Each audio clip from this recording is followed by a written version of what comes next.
اس حقیقت کو پہچاننے کے لیے اگر کوئی نشانی اور علامت درکار ہے تو جو لوگ عقل سے کام لیتے ہیں ان کے لیے آسمانوں اور زمین کی ساخت میں، رات اور دن کے پہم ایک دوسرے کے بعد آنے میں، ان کشتیوں میں جو انسان کے نفع کی چیزیں لیے ہوئے دریاؤں اور سمندروں میں چلتی پھرتی ہیں، بارش کے اس پانی میں جسے اللہ اوپر سے برساتا ہے، پھر اس کے ذریعے سے زمین کو زندگی بخشتا ہے اور اپنے اسی انتظام کی بدولت زمین میں ہر قسم کی جاندار مخلوق کو پھیلاتا ہے، ہواؤں کی گردش میں اور ان بادلوں میں جو آسمان اور زمین کے درمیان تابع فرمان بنا کر رکھے گئے ہیں، بے شمار نشانیاں ہیں۔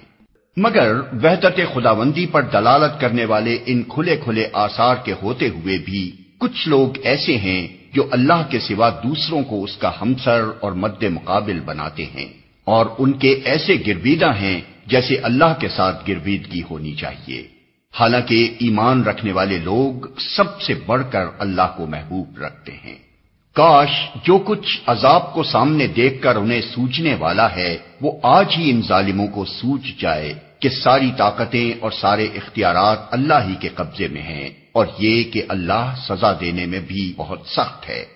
جب وہ سزا دے گا اس وقت کیفیت یہ ہوگی کہ وہی پیشوا اور رہنما جن کی دنیا میں پیروی کی گئی تھی اپنے پیروں سے بے تعلقی ظاہر کریں گے، مگر سزا پا کر رہیں گے، اور ان کے سارے اسباب و وسائل کا سلسلہ کٹ جائے گا۔ اور وہ لوگ جو دنیا میں ان کی پیروی کرتے تھے کہیں گے کہ کاش ہم کو پھر ایک موقع دیا جاتا تو جس طرح آج یہ ہم سے بیزاری ظاہر کر رہے ہیں ہم ان سے بیزار ہو کر دکھا دیتے۔